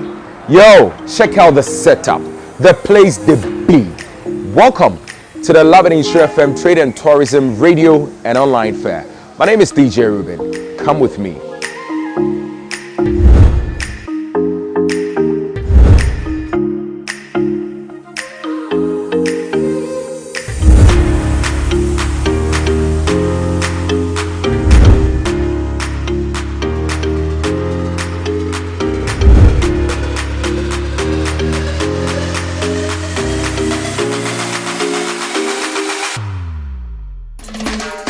I've got the manager right here, SK. Charlie, you got to tell me more about what's on the menu. I really enjoy the Aponchi Jollof. I'm sure I'm going to enjoy the rest. You tell me more. Hello, lovely Ghanaians. This is SK, the General Manager of Chicken Billy. Chicken Billy is the new hottest eatery in Kumerica. I say here, Aponchi na mankasa. Aponchi ankasa. We have Aponchi Jollof with good chops. We have fried rice with good chops. We have the Aponchi Pizza. We are sure say on TV Crowder, Aponchi Pizza. We are located off Ayodiasi Kote Road, just beside Rani Pharmacy, around KNUSD campus. See, if you want to organize your party, portray everything's on. You want to organize conference for here, we have a very nice ambient environment that you can host your programs. You can host your parties. We have the VIP session for you. Come around and jam. There is Chicken Billy inside Kumerica. Thanks. Hi, good evening. My name is Dr. Nana Nyamimreku. I'm the CEO of Chicken Billy. Even the name itself, as you can tell, it's Chicken and Billy. Billy stands for good. I've lived in the US for over 30 years, and I come to Ghana often. And when I come, I realize that the mainstream restaurants don't serve goat, even though goat is one of the favored meat in Ghana. So I decided to establish a mainstream restaurant that actually specializes in goat, hence the name Chicken Billy. First of all, this location is a students' community. I realized that most of the mainstream restaurants and entertainment places are around in shares, so and if people want to go and party or have good food, they need to travel all the way downtown, whereas we have good population here. So having this restaurant here gives people the ability to eat well and party safely within their own community. Hello everyone out there. I, Nana Nyamimreku, personally guarantee for all of you to come to Chicken Billy and have a taste. We have the only Aponchi pizza. It's the one and only in the world. We have the Aponchi Jollof, we have Aponchi Pizza, and neatness, it's my #1 goal for this place. So when you come here, we guarantee quality and healthy, tasty food. So please come and participate in our joy at Chicken Billy. Jack, say the Oba Kumerica there, Chicken Billy. The real deal. Charlie say no boys. When you're a new chick be, person will score more points like that. It be Chicken Billy. Girls in there say somebody a pizza there. I swear walai, pizza. Points you go take score. My name is DJ Ruben. Never question greatness. See you when I see you. Boom. We na yakwaba. John Mahama is corrupt. Said John Mahama Crop said, oh, share under his watch. Our questioner, BBC for Busan. Say, why not the mine? And no question tell us, say, why you're corrupt and as on you're corrupt. Oh, Susie said John Mahama is corrupt. Yes. Maybe. Hello, good afternoon, everyone. My name is Nana Ekuya Obrifosia. Today's kids are very blessed. As you can see, Dear Baby is where I find myself. You wonder why I'm at Dear Baby. In a world of COVID-19 and everything, it is very stressful to actually find what you want on your shopping list. And so your superstation, your brand multimedia is not making it very easy for you to get all that you want on your shopping list. And this afternoon, the privilege is mine to actually get you into Dear Baby. Dear Baby has everything that your baby needs, and it's not just for babies. Parents out there, follow me in there. Let's go shopping. Oh my goodness. Custard powder is here. Bird's custard powder is here. And you're wondering why we are here. We're bringing you the Trade and Tourism Fair. Definitely from your super station, of course, your #1 Akan radio station, Love 99.5. And we are at Dear Baby. Dear Baby. You can see for yourself, they have all the things you need for your child. I'm sure your baby will be smiling, you know, for the fact that mommy unim WhatsApp. It's not say no COVID inti ya 19 chinchin bebre say yakopewe because o person will keep it safe. Na o man so stay safe. Anything na Dear Baby say ene no 19 ha home rekwa. De o baby ni bedi nyina e wa ha say.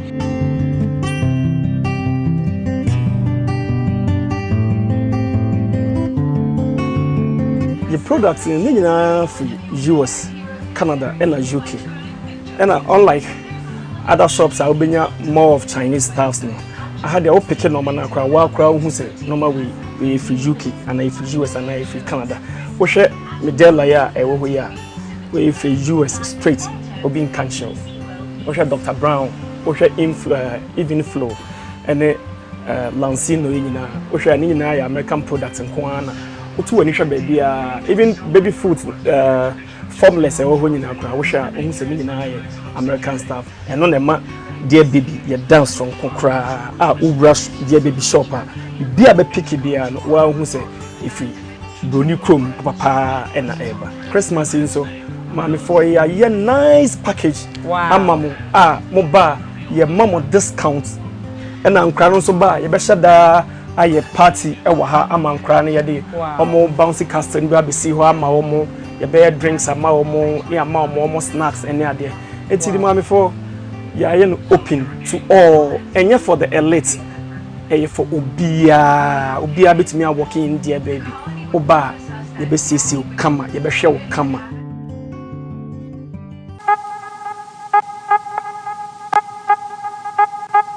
So we are still touring, and it's all about the Trade and Tourism Fair that we are bringing you for 2020. The year has been very challenging, so sometimes it's very difficult to find your favorite, products. And so we are bringing all the shops to your doorstep, and that is happening right here in Kumasi and across the world. Today, I happen to find myself at Robert & Sons Optical, which is an amazing place. There is one thing that Ghanaians normally do, which is very wrong. We walk out there and we pick, anything anyhow, and we wear in the name of shades. Today, we are going to be educated, and I'm sure by close of the day, you will not just walk to the market and find anything under the sun, but you will get examined and then you pick, or you'll be giving what really suits your eye. Robert & Sons, I have doctors to talk to, and so you want to join me, talk to them and educate yourself. Why don't you just follow me? Many people take their eye health for granted, which is a very risky thing to do because your eye provides most of the information that we use for daily life. Hello, my name is Dr. Augustine Derry. I work with Robert & Sons Kumasi branch. Welcome to my consulting room.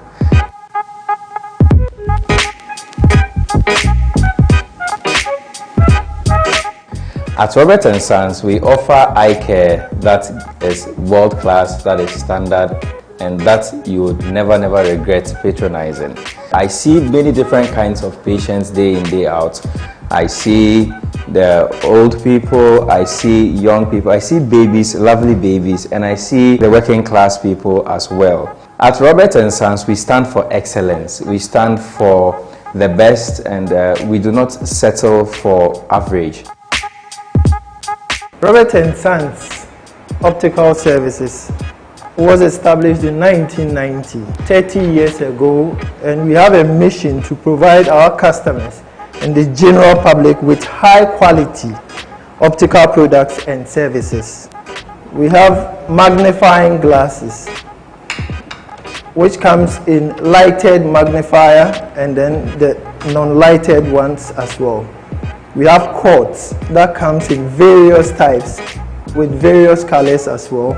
We also have lens cleaners, multi-clean lens cleaners. You could use it for other purposes. We also have frames for the elite, people who would want classic frames. Cartier, one of the best frames you could get around the world.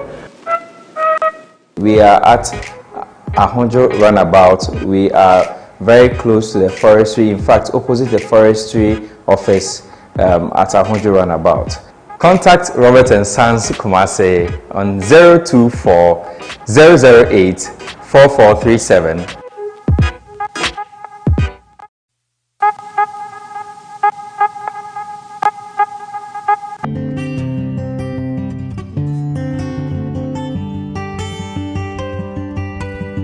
All right, you want to about First Class Institute. Remedial classes, vacation classes, and I've been SS1, SHS1 to SHS3. Now, school the be I can say, or might be a fapim, and as well might be a chibremo, and a school. They will school papa. I bet to me a bros and a bear. That's just to me a concandia. Never see a school papa once some chill, and also to me to an amona be so to me a concan. I don't see, and I'm pretty proud of said, you do have PM, our First Class Institute. I'll pass and share COVID-19 protocol, say, dear Guam Kama. Now, no, and you are the dear Guam person be at this young and send it to me a question. I catch you up, media de be a mere say, thank us. I don't see ever corner film, send a class echoes to a church for sending Punom Church at Diano. My bohu de ratro, Kakrana, who's with me on the echoso.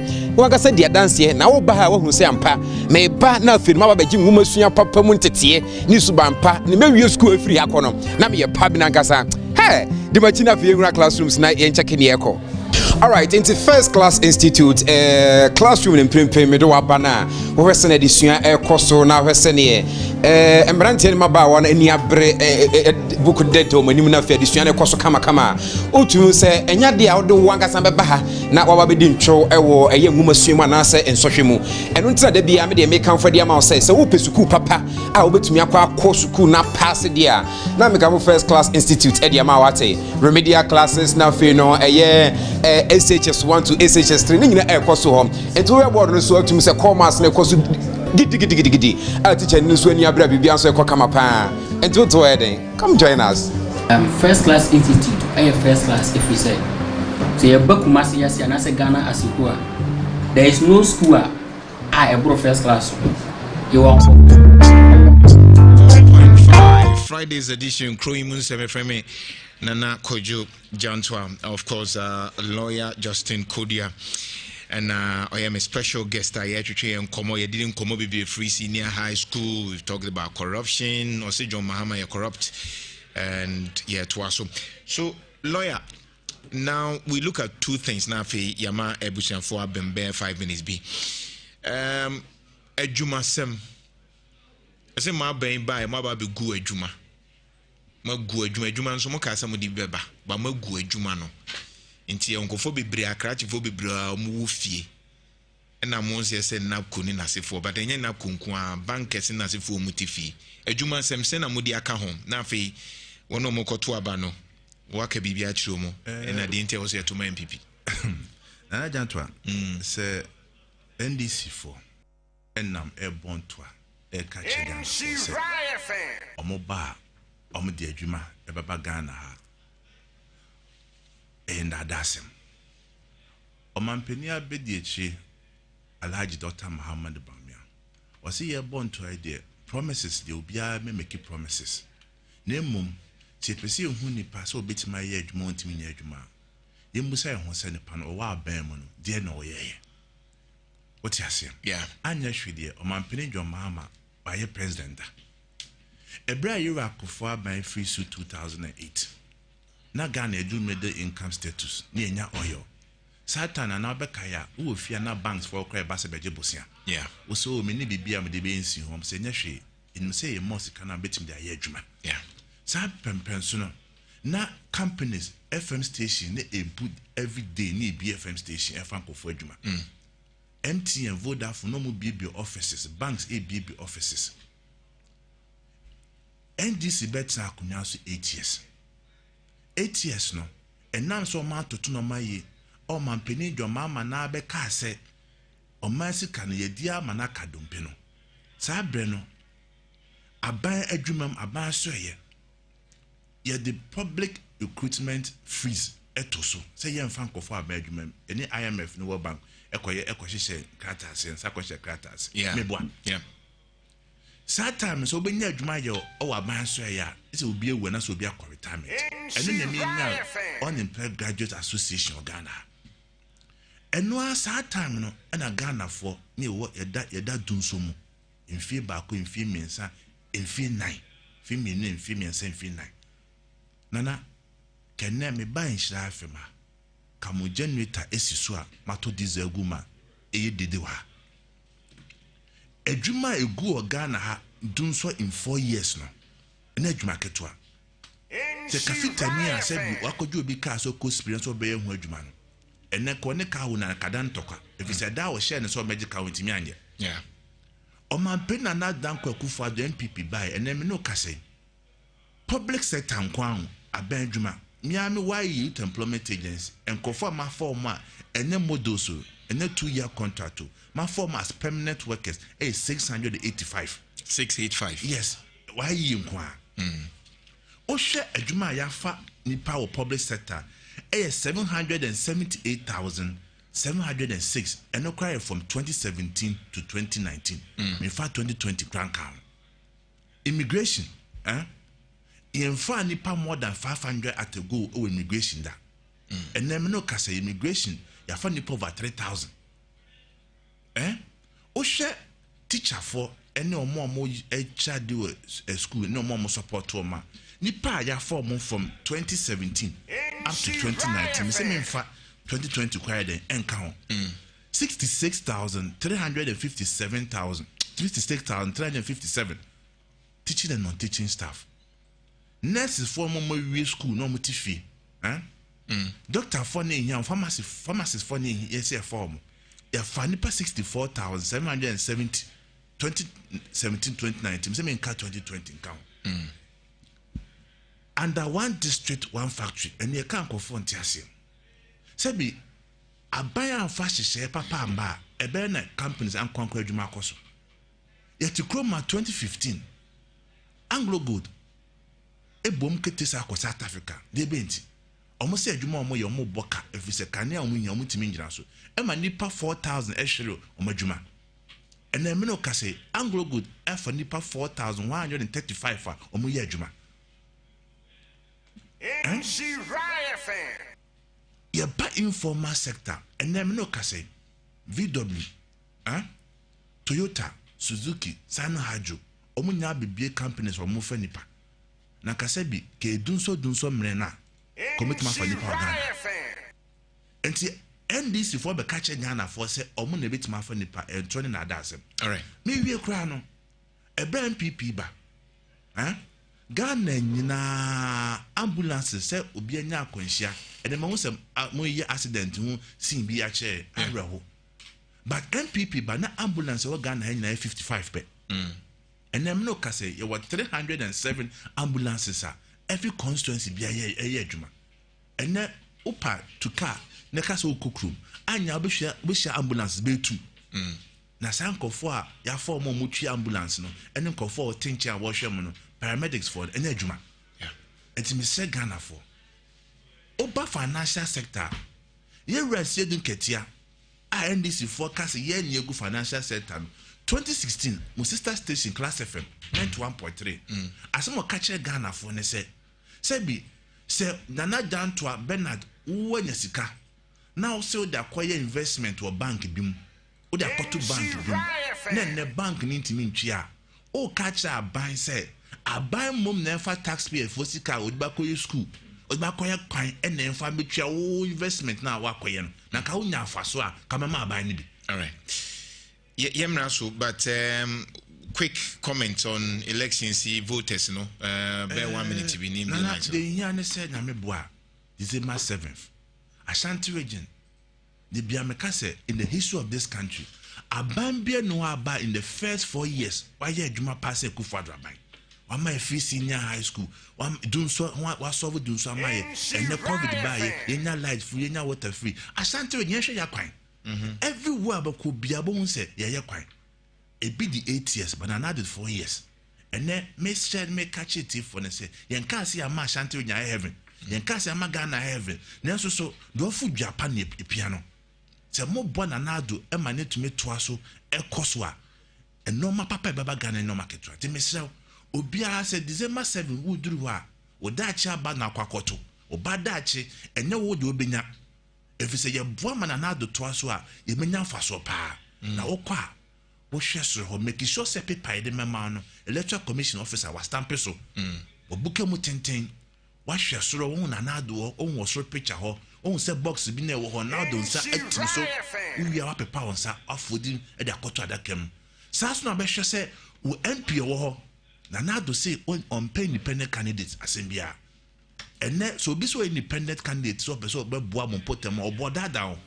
Your papa a president or my first lady enti me mboa independent candidate money bit my boa. The best man for say a bredua mon kaduma pana na do aye. Na for money hamo de moka for mo yi say on you be say number 4 because go for you say mo number 4. There be obi obeka say number 4 be no that down. For money dey say man na don't trust another 4 years. Okay. Then so kwa e soro ho number 1 upon another dan kwaku fad oda e say to abama MPP. Ne yes say yakopon say asunje oja che Ghana fi 92 ebe pensamre. Nana janto yesre ye nyama asunje ni nyaye. All right. Ye basabasa o Ghana if say Ghana na de ye nyina ye dia. 4 more for Nana. 4 more to do more. Justin lawyer Justin Kodia from Ponsiu National Youth Employment Agency and now say an introduction exclusive one-on-one. Maybe lines you know here introduction and comma ofra the account once and also woka and tiano atiso na yatoaso 03220 835 81 835 82 835 83 03220 835 84 Oba semna ye kan ye no ho asem na obeka men kwachiano stick to the discussion. Hello, good morning. Good morning. Ye ho ye na nso e adomene mo pai bo ntimi ho den tete konkro mbacho yenko de wa odi hie kofi ani yeah open gazie o say we be lawyer say wo opposition NDC for e broka egu Ghana for na Ghana ha sika wa ha ye ka o mampania Ghana ha sika wa ha na mobile within 4 years ni kwa mun kan wie mo bot ka 143 billion e ya ma Ghana for ye koka se mo ntire ade a mo de aya nye bibia mfa mo nan so ana se mo mfa mo sense so mo ka mo si free education ye bi se lawyer could you ntire ye se free education no e ka sen ana mo boy ye sika sen no mo de awuram ni antin free kan mu because in Kenya mo ye no Accra ani ye tire ho ka e de ho dada. Okay. I can't on my penny that I make it is a mobile so no broken to start any Jagana. No, my opening here. Thank you. Hello, good morning. Hello, Nana try a friend Ismail, Navaka free as a panel. Dear, the donor, me a Tantana. Bacho Yanko. Now can send the lawyer, I will say NDC corrupt. Mahama corrupt. Nanado ajapado ne PDS ni na ewo ho waka se Mahama corrupt dia na ma wo se no plan MP before nka timi de mo afano South East constituency ya kama me ka tre ni na ne se ye mo me yanto ya ba ma ye wa Yakub Mohammed Yemfensia. Hello, good morning. Nana Kojo Jantua Bema ti say na me ne me di e pa na so e me ho ye yenko the Nyamiasi we dear or go with any the Gordon carrier. Memo about na many acquainted the MP as you do about us on a one shilling. Create my dear while you watch man what they jam each and a mona basofa. Now, lawyer John Command so just now him. Lawyer Jackson could be a while. wakasa papa na menka nche papa ne se Yankopon hira yefuna wo no na wo hwe MPP chetinya na so be miensa ka Akufo-Addo anya ko benya be 90% akokeka no odo fama wo de ma full soldiers any party adehia opia no obeta ba bia papa di bone na wa ye adwuma nso asom Akufo-Addo aban we papa na nsem o kai ni nyina no eye no kroto do a wo se Ghana for ye tie ye wura da nko Akufo-Addo ensem a wo ka ene adwuma o ba e wa ye papa wonim ye wo kroma say ye wura now the obi wa homa no so ye fast Mr.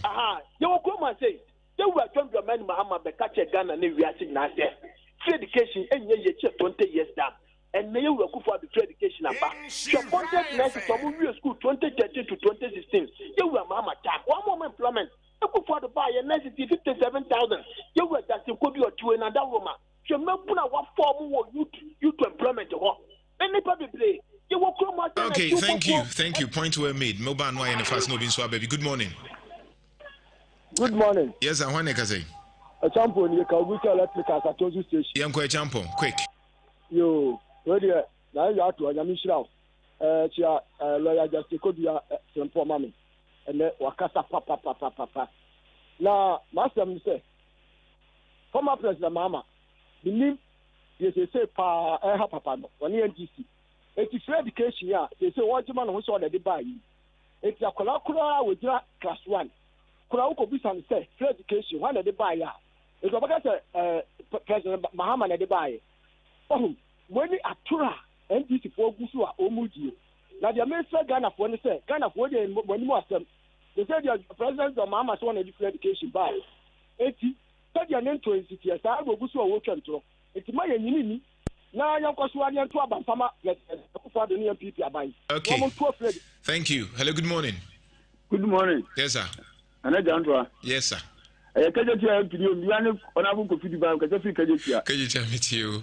Na mini kantia lawyer Justin Kobia. Ana Ghana for senior lawyer dita ka okum kom kan no. Na nada number 1. Your PM for nsu nada number 1. Na nada so to be independent candidate in Yajma because when independent candidate president for your MPP president do kwa not to man nadwa what to PM so number 1.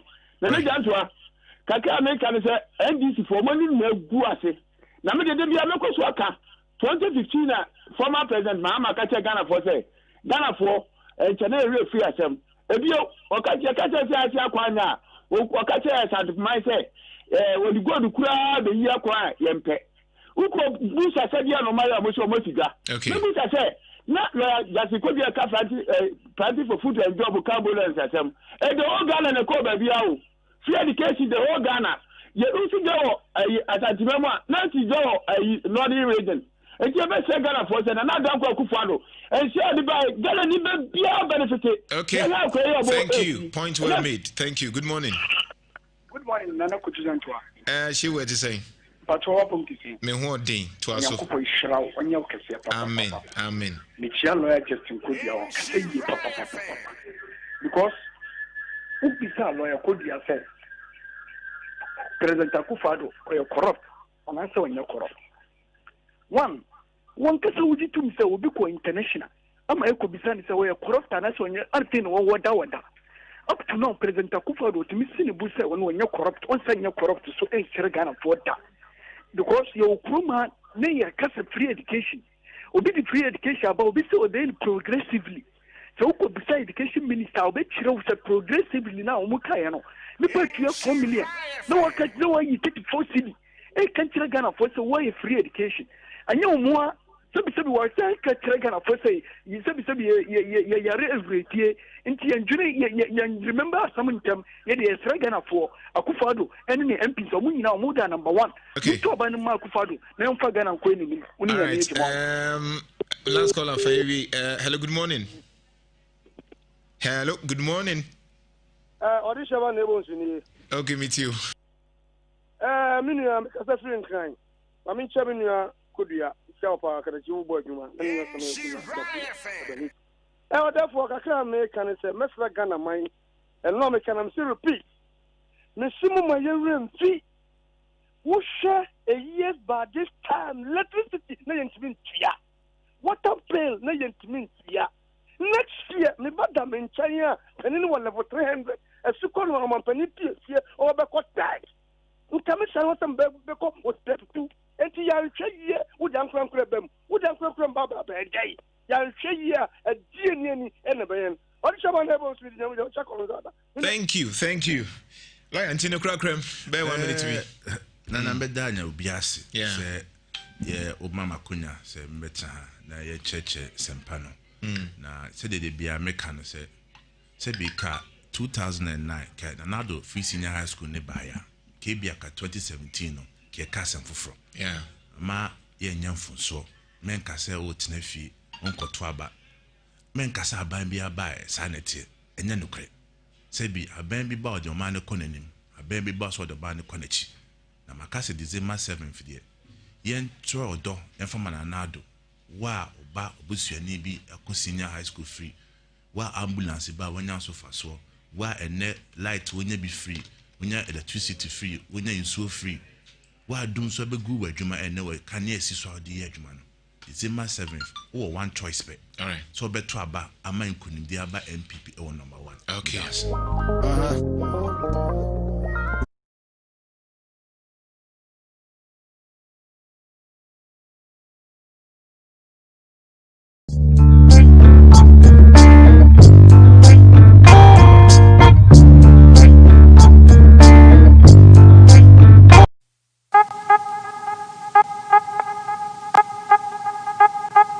So we are still touring, and it's all about the trade and tourism fair that we are bringing you for 2020. The year has been very challenging, so sometimes it's very difficult to find your favorite, products. And so we are bringing all the shops to your doorstep, and that is happening right here in Kumasi and across the world. Today, I happen to find myself at Robert & Sons Optical, which is an amazing place. There is one thing that Ghanaians normally do, which is very wrong. We walk out there and we pick, anything anyhow, and we wear in the name of shades. Today, we are going to be educated, and I'm sure by close of the day, you will not just walk to the market and find anything under the sun, but you will get examined, and then you pick, or you'll be giving what really suits your eye. Robert & Sons, I have doctors to talk to, and so you want to join me, talk to them, and educate yourself. Why don't you just follow me? Many people take their eye health for granted, which is a very risky thing to do because your eye provides most of the information that we use for daily life. Hello, my name is Dr. Augustine Derry. I work with Robert & Sons Kumasi branch. Welcome to my consulting room.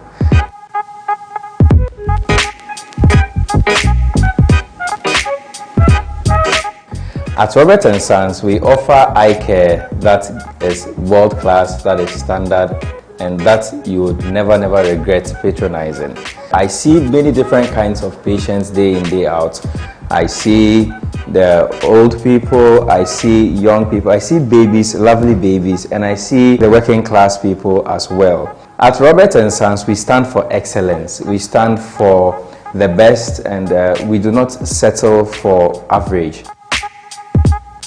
Robert & Sons Optical Services was established in 1990, 30 years ago, and we have a mission to provide our customers and the general public with high quality optical products and services. We have magnifying glasses, which comes in lighted magnifier and then the non-lighted ones as well. We have cords that comes in various types with various colors as well. We also have lens cleaners, multi-clean lens cleaners. You could use it for other purposes. We also have frames for the elite, people who would want classic frames. Cartier, one of the best frames you could get around the world.